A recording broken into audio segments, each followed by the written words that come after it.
Hello बच्चों, आज हम विलियम काउपर द्वारा रचित कविता गॉड मेड द कंट्री को हिंदी में समझेंगे। विलियम काउपर, जिनका जन्म 1731 और मृत्यु 1800 ईस्वी में हुई थी, may be said to be giving in his poems a foretaste of the poetry of Wordsworth. इनके बारे में कहा जा सकता है कि वर्ड्सवर्थ से पहले ही इन्होंने किस तरह की कविताएं होने वाली हैं उसके विषय में पूर्वाभास दे दिया था।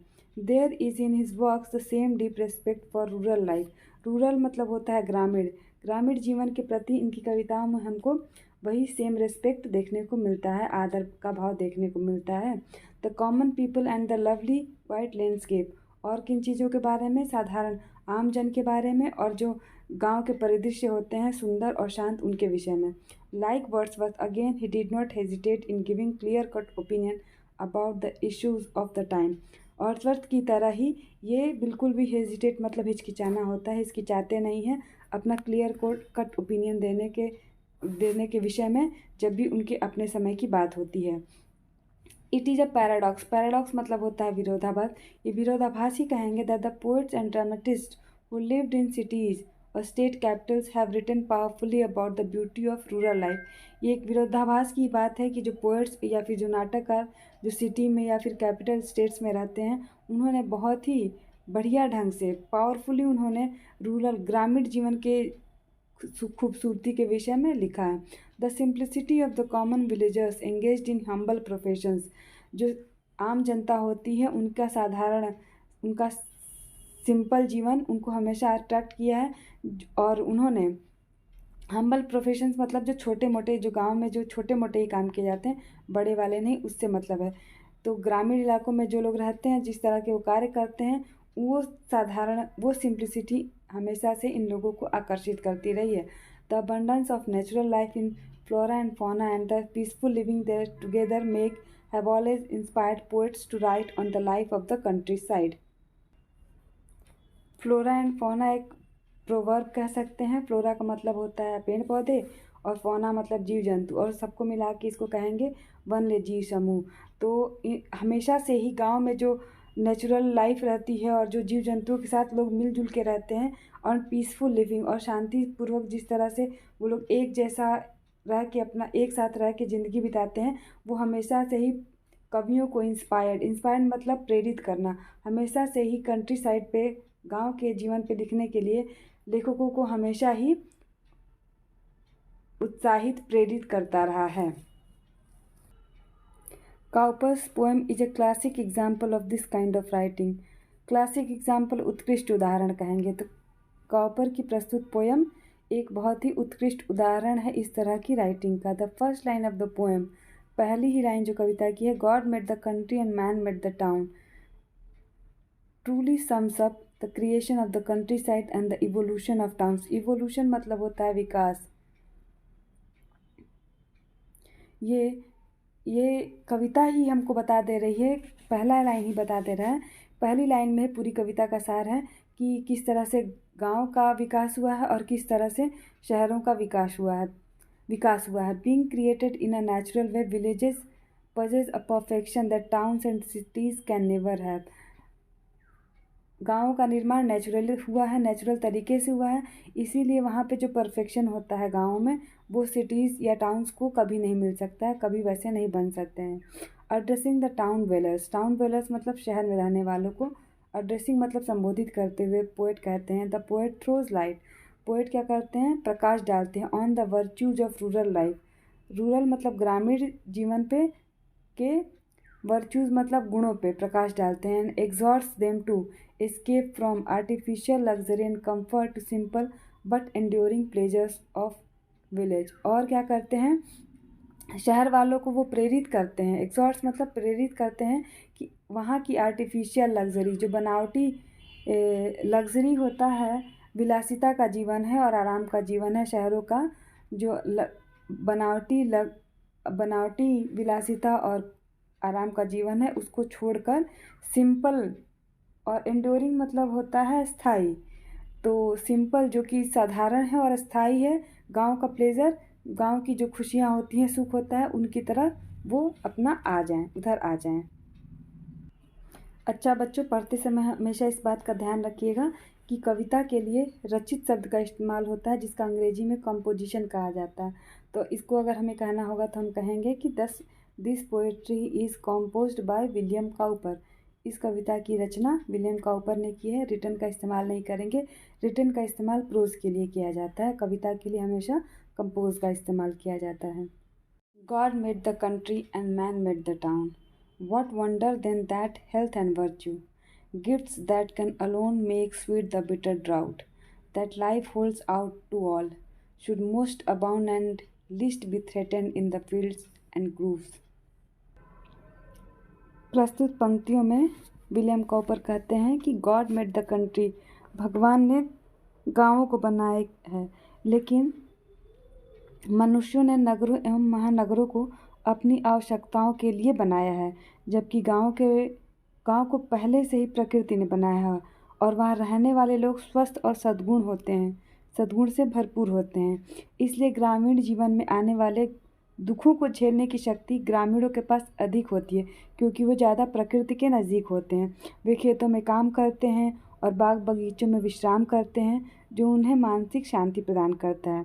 कवि आगे कहता है कि ग्रामीणों के पास स्वास्थ्य और सद्गुण की बहुत सी खुशियाँ होती हैं, जो उन्हें दुखों को झेलने की शक्ति देती है और उनके जीवन में धैर्य, सदैव सक्रिय रहने की क्षमता और सकारात्मक दृष्टिकोण विकसित करता है। ग्रामीण जीवन में विभिन्न तरह के कामों से जुड़े रहने के कारण उनके पास अधिक समय होता है और वे ज़्यादा बिजी रहते हैं, इसलिए ज़्यादा खुश रहते हैं। उनके पास सोचने के लिए, दुखी होने के लिए ज़्यादा समय बच नहीं पाता है। Possess is therefore he who born about in chariots and sedans know no fatigue but that of idleness, and taste no scenes but such as art contrives. Possess is still your element, there only can he shine, there only minds like yours can do no harm.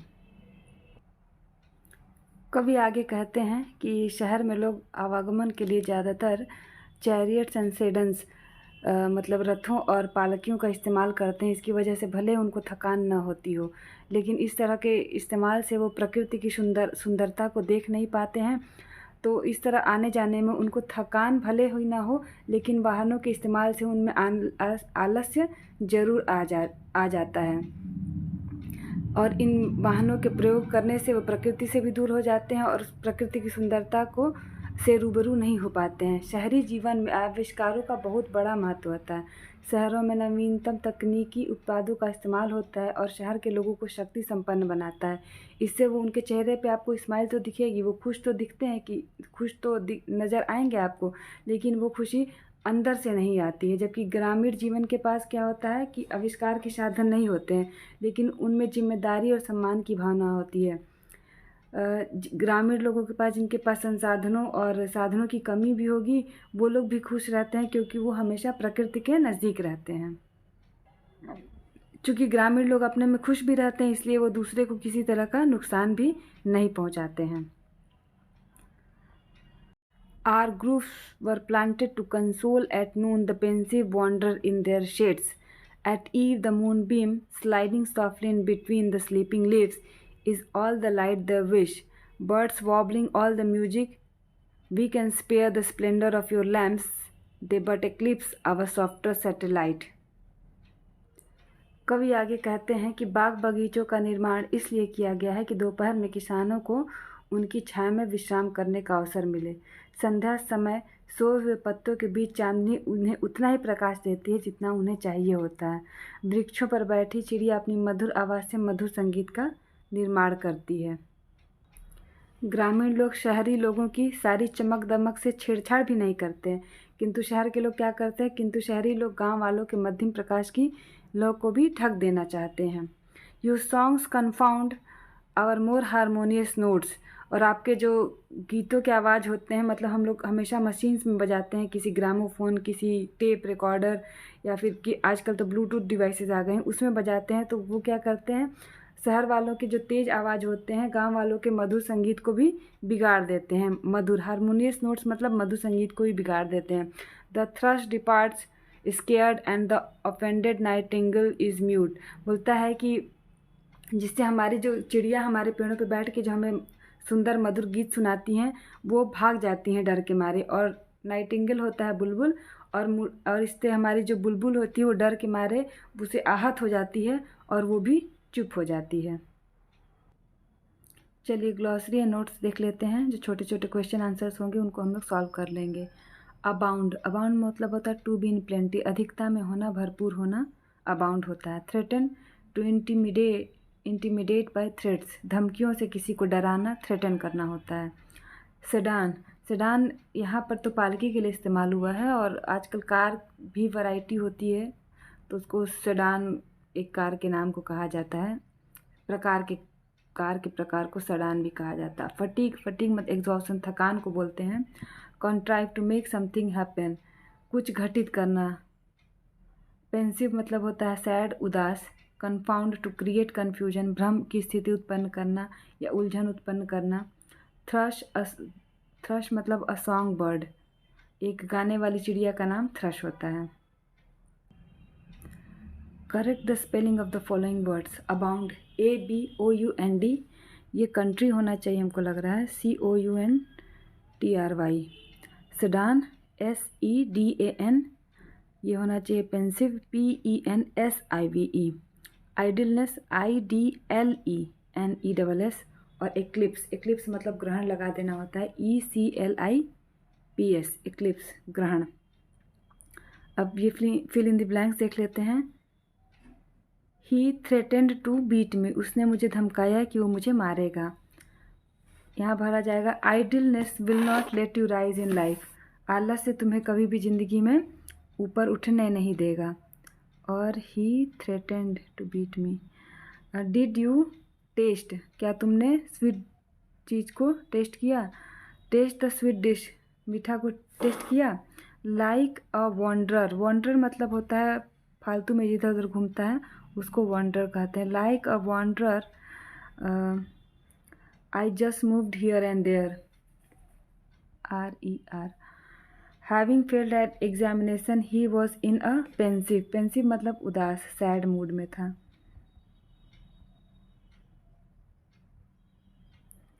His words offended मी, उसके words ने मुझे offend किया, और ये रहा offended. And I could not give a reply, और मैं उसको उत्तर भी ना दे सका। चैरियट्स मतलब होता है रथ, chariots were the vehicles of gods and kings, रथ पे वो लोग सवारी करते थे, रथ। The teacher was confounded when Raju went on arguing with him, जो टीचर थे वो चकित रह गए, कन्फाउंडेड रह गए जब राजू उनसे आर्गू करने लगा। चलिए मैच द फॉलोइंग कर लेते हैं। थ्रेटन मतलब होता है किसी को धमकी देना, एक्सप्रेस अ थ्रेट। फटीग मतलब होता है थकान, एग्जॉशन। एलिमेंट होता है नेचुरल क्वालिटी किसी की होगी तो एलिमेंटल कहते हैं उसको। स्पेयर मतलब स्पेयर पार्ट्स आप लोगों ने सुना होगा, additional to what is required, जो है उसके अलावा अगर कोई चीज़ है तो स्पेयर कहेंगे। स्प्लेंडर मतलब होगा ब्रिलियंस, चमक। और स्कैर्ड मतलब फ्राइटेंड, डरा हुआ। अब ये देखिए दिया है, now join the following sentences with and, इसमें एंड जोड़ करके, एंड लगा करके इन सेंटेंसेस को जोड़ना है। तो जब भी हम एंड लगाएंगे तो ये फुल स्टॉप हट जाएगा, और ये ही जो कैपिटल में लिखा है ये स्मॉल में हो जाएगा। Raju road letters and he posted them, Raju ने चिट्ठियाँ लिखी और उसको पोस्ट कर दिया। जब भी हम ये करेंगे तो फुल स्टॉप हट जाएगा, उसके बाद जो कैपिटल में दिख रहा है ये जैसे एस, ही, ये सारे स्मॉल में आ जाएंगे। तो इसको आप लोग खुद से कर लीजिएगा। Mother cooked dinner and she served it, the mother taught the lesson and he, the teacher taught the lesson and he asked us to do exercise. Rajan saw a puppy in the street and he brought it home। आइए translation से related ये कुछ है, इनको कर लेते हैं हम लोग। इस फल को मत खाओ, do not eat this fruit. धूप में मत खेलो, धूप के लिए सन का इस्तेमाल भी होता है, सनशाइन का भी और सनलाइट का भी। डोंट प्ले इन सन, बाजार शाम में जाओ। Go to market in the evening, प्रतिदिन व्यायाम करो। एक्सरसाइज एवरी डे, नियमित रूप से अध्ययन करो। स्टडी रेगुलरली, धार्मिक पुस्तकों का अध्ययन करो। स्टडी रिलीजियस बुक्स, कुछ समय छोटे भाई बहनों के साथ बिताओ। Spend some times with younger brothers and sisters, रोज़ अखबार पढ़ो, यूज़ न्यूज़पेपर्स डेली, रोज़ कुछ नए अंग्रेजी के शब्द सीखो, learn few English words daily, learn few new English words या some new English words daily, कमरे की खिड़कियाँ खोल दो, open the window panes. I hope कि ये चैप्टर आप लोगों को समझ में आया हो। किसी तरह की क्वेरी के लिए आप मुझे नीचे डिस्क्रिप्शन में दीजिएगा, और वर्डप्रेस पे मैं इसके सारे भावार्थ को डाउनलोड कर दूँगी। आप मेरे उस पे जाके साइट पे जाके देख लीजिएगा। Thank you.